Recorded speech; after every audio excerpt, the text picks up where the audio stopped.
This is 2 Minutes Together, a ministry of Central Lutheran Church, Eugene, Oregon. I'm Pastor Ben. This week at our gospel lesson, we have the story of Jesus. Well, it's not a story, it's Jesus in the Sermon on the Plain, and he tells his disciples, love your enemies. Pray for those who persecute you. It's a famous passage.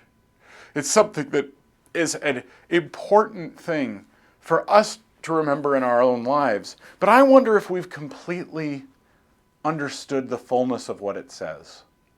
Because I think very frequently we have a practical reading of this, which makes this just a good idea and not a special charge that Jesus gives us.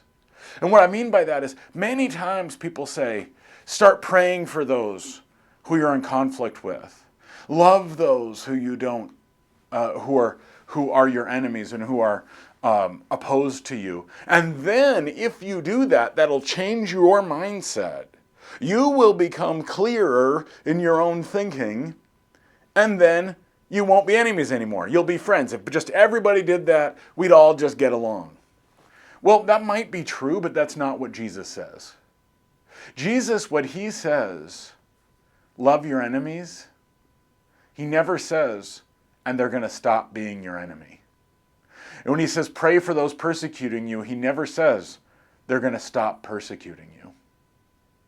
And yes, it is. Why do we do this?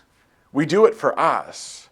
We do it for how am I healthy spiritually? That how I treat one another is related to how I worship God. But what Jesus doesn't say is do this and it'll just be good societal advice, that this is what's going to create harmony. No, Jesus is very clear in the Gospel of Luke, there won't be harmony. That what you are doing, being part of this group, makes you different.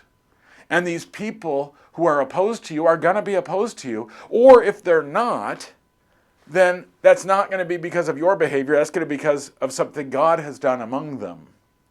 1 Peter, I will tell you, has kind of the opposite view. You can win people over.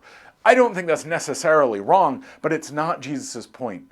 Jesus' point is that when we pray for those persecuting us, we see who we are.